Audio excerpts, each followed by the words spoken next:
바리새인들이 나와서 예수를 힐난하여 그를 시험하여 하늘로부터 오는 표적을 구하거늘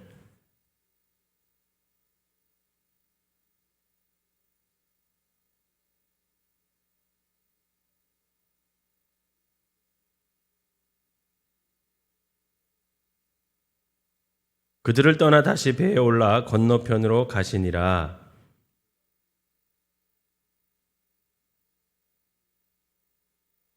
예수께서 경고하여 이르시되 삼가 바리새인들의 누룩과 헤롯의 누룩을 주의하라 하시니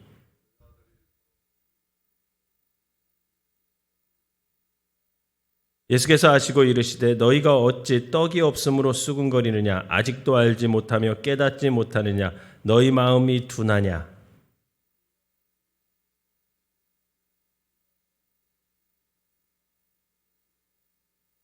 내가 떡 5개를 5,000명에게 떼어줄 때에 조각 몇 바구니를 거두었더냐 이르되 12이니이다.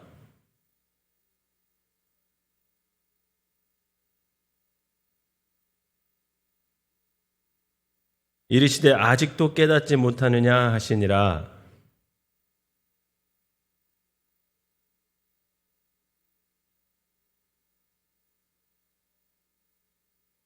예수께서 맹인의 손을 붙잡으시고 마을 밖으로 데리고 나가서 눈에 침을 뱉으시며 그에게 안수하고 무엇이 보이느냐 물으시니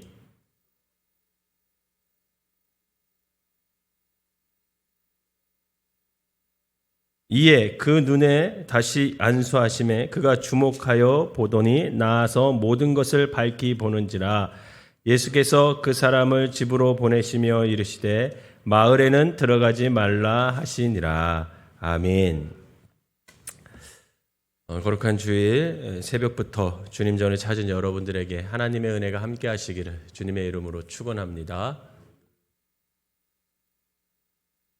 눈이 많이 왔어요. 눈 오는 광경을 이렇게 쌓인 광경을 제가 4년 만에 처음 본 것 같아요. 4년 만에 캄보디아에서는 눈이 올 리가 없거든요. 근데 이제 한국에 오니까 이렇게 수북히 쌓인 눈을 볼 수 있게 되네요. 근데 내리는 건 좋은데 치우는 건 싫네요. 어쨌든 미끄러우니까 다니실 때 조심하시기 바랍니다. 오늘 본문을 좀 살펴보면 예수님께서 이제 물고기 2마리와 떡 7개를 갖고 4,000명을 먹이신 후에 이제 달마 누나 지방으로 갔습니다. 이제 거기까지가 이제 오늘 본문 읽기 전에 8장에서 1절부터 내용인데 그런데 거기서 이제 바리새인들을 또 만나요. 이 바리새인들을 만났는데 그런데 이 바리새인들이 예수님께 뭘 구하냐면 표적을 구해요. 표적. 그러니까 뭐 기적 뭐 이런 걸 보여달라고 하는 거죠. 그런데 그 표적을 구하는 바리새인들의 태도를 보면 아주 못됐어요. 정말 이렇게 못될 수가 없어요.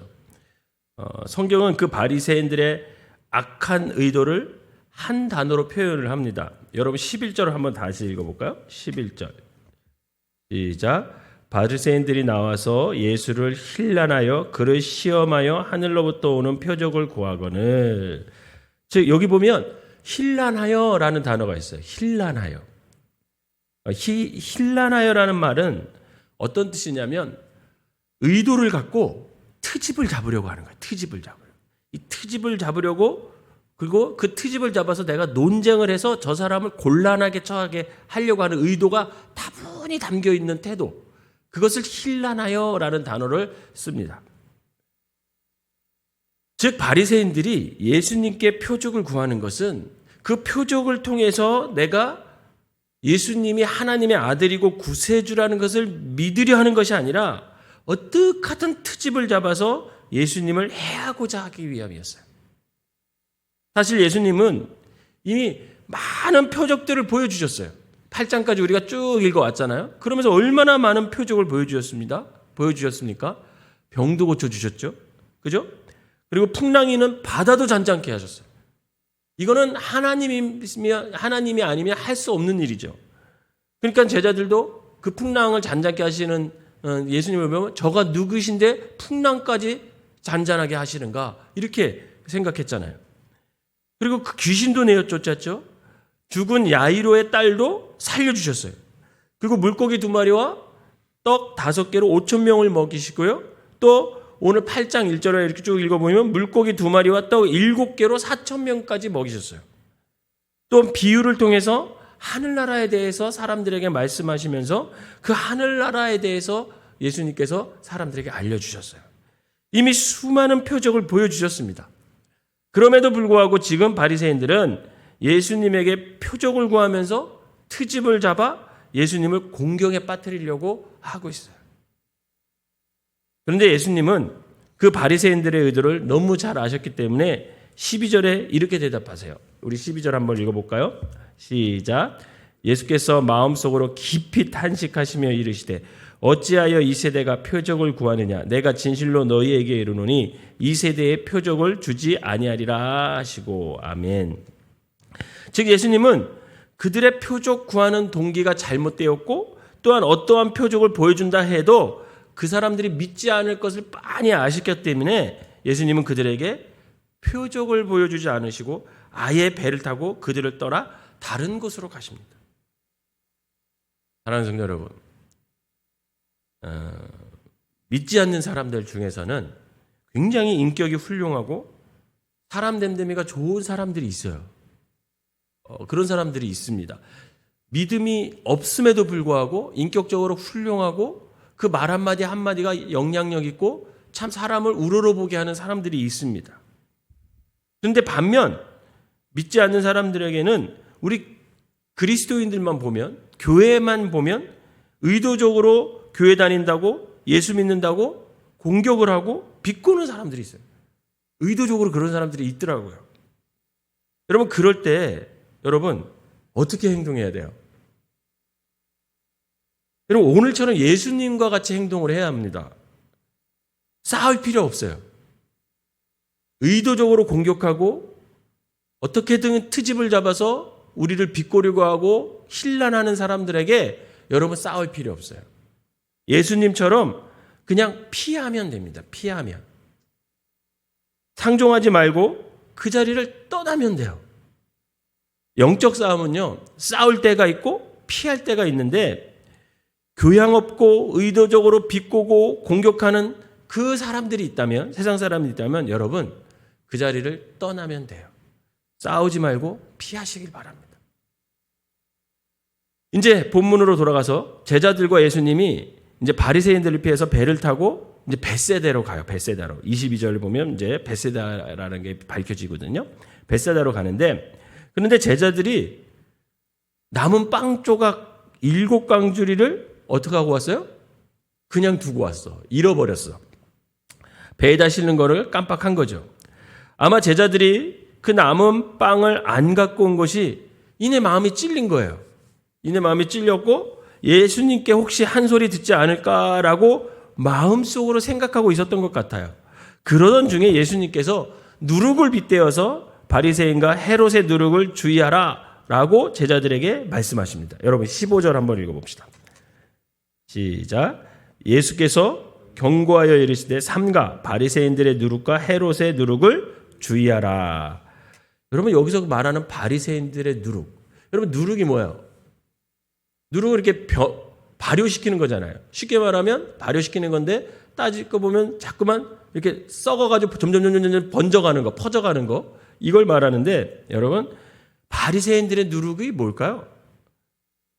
이게 뭐냐면 형식주의를 말하는 거예요. 겉과 속이 다른 사람들. 겉과 속이 다른 믿음. 겉은 믿음이 있어 보이는데 속은 믿음이 없어. 하나님의 말씀보다 자신들의 전통 이런 것 더 따르는 삶의 모습을 사는 사람들. 결국 바리새인들의 누룩이라는 건 뭐냐면 죽은 믿음입니다. 죽은 믿음. 결국 사랑이 빠진 삶의 모습으로 그냥 믿음이 있다고 얘기하는데 그 믿음이 아무 효력도 하지 못하는 그런 상태. 그것을 바리새인들의 누룩이죠. 그러면 헤롯의 누룩은 뭘까요? 헤롯의 누룩? 헤롯의 누룩은 세상적인 욕망을 말하는 거예요. 세상에서 내가 어떻게 하면 더 높아지려 하고 믿음으로 살려고 하기보다는 하나님의 말씀대로 살려고 보다는 세상의 물질의 마음을 뺏겨서 그 물질로 인해서 내가 행복을 찾으려고 하는 사람들. 이게 헤롯의 누룩이에요. 예수님은 이런 바리새인과 헤롯과 같은 삶에 너희들에게 점령되지 않도록 주의해라. 이것을 얘기하는 거예요. 그래서 예수님은 헤롯의 누룩, 그 다음에 바리새인들의 누룩, 이것을 조심해라. 이렇게 얘기했습니다. 그런데 이런 얘기를 하는 예수님 앞에서 제자들은 예수님의 말씀을 이해하지 못하고 오로지 남겨놓고 온 떡, 이거 떡을 가지고 그것을 가지고 오지 않은 거에 마음에 쏠고 그것에만 관심을 갖고 야, 그 떡 더 먹었어야 되는데, 갖고 와서 우리가 먹었어야 되는데, 이 생각만 하는 거죠. 여러분 16절 같이 읽어볼까요? 16절 같이 시작. 제자들이 서로 수군거리기를 이는 우리에게 떡이 없음이로다 하거늘. 예수님은 바리새인들의 모습을 보면서 제자들이 그 바리새인들의 모습, 헤롯의 모습, 그것을 담지 말도록 좀 권면하고 그들에게 그렇게 말씀을 전하는데, 이 제자들은 오로지 거기에 관심이 있는 게 아니라 먹는 떡에만 관심이 있는 거죠. 이런 제자들의 반응을 보면서 예수님께서 제자들의 깨어있지 않음을, 영적으로 둔한 제자들을 답답해 하시면서 왜 깨닫지 못하느냐 그러면서 말씀을 하셔요. 17절에서 21절까지 읽어봅시다. 시작. 예수께서 아시고 이르시되 너희가 어찌 떡이 없음으로 수군거리느냐? 아직도 알지 못하며 깨닫지 못하느냐? 너희 마음이 둔하냐? 너희가 눈이 있어도 보지 못하며 귀가 있어도 듣지 못하느냐? 또 기억하지 못하느냐? 내가 떡 5개를 5,000명에 떼어줄 때에 조각 몇 방울들을 거두느냐? 이르되 12이다. 또 7개를 4,000명에게 떼어줄 때 조각 몇 강주를 거두느냐? 이르되 7이니이다. 이르시되 아직도 깨닫지 못하느냐? 여러분 예수님의 답답함이 느껴지세요? 이 본문을 읽으면서? 저는 본문을 읽으면서 꼭 저한테 하는 말씀 같고, 야 그래 제자나 나나 뭐 다를 게 없지, 이런 마음이 드는 거죠. 어쩌면 예수님께서 표적을 구하며 트집을 잡아서 예수님을 해하고자 하는 바리새인들과 그렇게 많은 표적을 함께 했지만 여전히 깨닫지 못하던 제자들의 모습은 다르지만 왠지 두 모습 다 닮고 싶지는 않다, 이런 생각이 들어요. 이제 베세다에 도착한 예수님은 사람들이 이제 시각장애인을 한 사람 데리고 옵니다. 그래서 그 사람을 고쳐주는데 그 시각장애인을 고칠 때 예수님이 마을 밖으로 데려나가요. 그리고 고쳐주세요. 그리고 그 사람에게 집에 보내면서 뭐라고 하냐면 너 마을로는 들어가지 마, 이렇게 말합니다. 아마도 예수님은 그 시각장애인이 다 나은 것을, 앞을 보게 된 것을 마을 사람들이 보면 좋아할 사람도 있겠지만 예수님을 또 공격할 사람들이 있을 것을 아셨기 때문에 그를 마을로는 들어가지 말아라, 이렇게 얘기했던 것 같아요. 오늘 본문을 보면서 제가 예수님께서 제자들을 책망하실 때 하신 말씀을 이렇게 잘 살펴볼 필요가 있다라는 거예요. 여러분 18절 다시 한 번만 읽어볼까요? 18절 시작. 너희가 눈이 있어도 보지 못하며 귀가 있어도 듣지 못하느냐? 또 기억하지 못하느냐? 여러분 보통 예수님은요, 당신의 말씀을 깨닫지 못하는 사람들이나 제자들에게 뭐라고 하시면 눈이 있어도 보지 못하고 귀가 있어도 듣지 못하느냐? 여기까지만 얘기했어요. 항상 성경에 보면. 근데 오늘은 한 가지 더 추가돼서 제자들에게 얘기해요. 뭐라고 얘기해요? 또 기억하지 못하느냐? 또 기억하지 못하느냐? 지금 예수님은 눈이 있어도 보지 못하고 귀가 있어도 듣지 못하는 제자들의 모습이 답답하지만 거기까지는 그동안 이해하셨어. 거기까지는 이해하셨어. 용납을 하셨습니다. 왜? 아직 이 사람들이 성령 체험하지 못했기 때문에. 그런데 지금 예수님이 제자들을 책망하는 근본 이유는 뭐냐면 또 기억을 못하기 때문에 그래요. 또 기억을 못하기 때문에. 아직 제자들은 성령을 체험하지 않았기 때문에 영에는 영의 귀가 뜨이지 않고 열리지 않을 수 있습니다. 그것을 예수님이 알고 있었어요. 그러나 예수님과 함께 기적을 체험하고 표적을 경험했어요. 그 자리에 있었어요, 제자들이.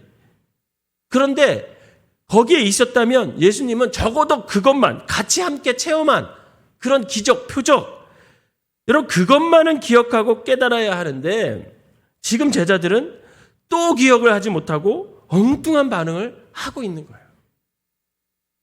사랑하는 성도 여러분, 우리가 신앙생활을 잘하기 위해서는 한 가지 제가 팁을 드린다면 기억하는 습관을 가지셔야 됩니다. 기억하는 습관.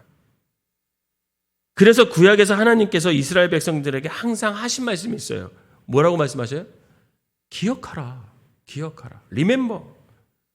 이것을 수없이 말씀하세요. 구약 성경 여러분 읽어보세요. 수없이 말씀. 아브라함의 하나님을 기억하라. 이삭의 하나님을 너희들 기억하라. 야곱의 하나님을 기억하라. 너희가 나그네 되었을 때를 기억하라. 항상 기억하라고 얘기하셔요. 하나님께서 광야에서 너희를 어떻게 먹이고 입히시고 인도했는지 너희들 기억해봐. 이게 하나님의 말씀이에요. 늘 하나님은 이스라엘 백성들에게 하나님의 하신 일과 말씀을 기억해라 이렇게 말씀하십니다. 왜요? 기억해야 살 수 있기 때문에 그래요. 기억해야 살 수 있고 기억해야 믿음을 잃지 않기 때문에 그렇게 말씀하시는 겁니다. 사랑하는 성도 여러분, 하나님의 말씀을 기억하시기 바랍니다. 그래야 그 말씀이 결정적인 위기와 필요한 순간에 나를 구원해 줄 수 있어요. 역사할 수 있습니다. 여러분, 하나님의 은혜를 기억하시기를 바랍니다. 그래야 그 하나님의 은혜에 감사하며 살 수 있어요. 여러분, 기억하지 못하면요, 감사할 수 없어요. 수많은 은혜를 우리가 사랑을 받아도 기억하지 않는 사람은, 마음에 새기지 않는 사람은 여러분 그게 당연한 것처럼 느껴져요. 그런데 마음에 새기잖아요? 그러면 감사가 넘치는 거죠. 그래서 기억해야 되는 거죠. 여러분, 하나님의 사랑을 기억하시기를 바랍니다. 여러분, 십자가의 사랑을 기억해야 돼요. 예수 그리스도께서 십자가에 달리셔서 저와 여러분들의 죄를 대신해서 죄값을 치르고 돌아가시고 우리는 대신 구원받았다. 이것을 기억해야 합니다. 그래야 그 사랑에 합당한 삶을 살 수가 있는 거죠. 하나님의 사랑을 기억 못하니까 늘 더 많은 사랑을 요구하고 사랑 못 받는 것 같으면 불평하고 서운해하는 거예요. 그러나 그 십자가의 사랑, 그거 하나만으로도 내가 기억하고 가슴에 새기고 있다면 여러분, 우리가 세상 살아가는데 무엇이 불평이고 무엇이 불만이겠습니까? 다른 성도의 바라기는 기억 못해 어리석은, 기억 못해 깨닫지 못하는 그 제자들이 되는 것이 아니라 늘 하나님의 말씀과 은혜와 사랑을 기억해서 말씀으로 살아가고 감사하며 살아가고 받은 사랑에 걸맞는 그런 삶을 살아가는 저와 여러분들이 되셔서 날마다 누군가를 사랑할 줄 아는 귀한 삶이 되시기를 주님의 이름으로 축원합니다. 기도하겠습니다. 사랑과 은혜가 충만하신 하나님 아버지, 감사합니다. 오늘도 이 새벽에 깨워주셔서 말씀으로 시작하게 하시고 기도로 하나님께 나아가게 하시니 감사합니다. 하나님, 이 땅 살아가는 동안 받은 은혜, 받은 사랑, 아버지 안에 날마다 기억하여서 하나님께 감사하고 아버지 더불어 그 받은 은혜와 사랑을 다른 사람들에게 베풀며 살아갈 수 있는 우리 모두가 되게 하여 주시옵소서. 특별히 십자가의 사랑을 기억하는 사람들 되게 하여 주시고 하나님의 말씀을 마음에 새겨 아버지 하나님 날마다 기억하며 그 말씀대로 순종하며 살아갈 때 하나님 그 말씀이 우리의 삶을 인도하고 그 말씀이 나를 살려내는 놀라운 역사를 경험하게 하여 주시옵소서. 오늘도 우리 생명나무 교회가 예배 드릴 때 온라인으로나 대면 예배로나 아버지 하나님 많은 성도들이 함께 하나님을 온전히 예배하게 하시고 그 말씀을 새겨 아버지 기억하여 그 말씀대로 아버지 하나님 온전한 그리스도인으로 살아갈 수 있도록 인도하여 주시옵소서. 예수님의 이름으로 기도하옵나이다. 아멘.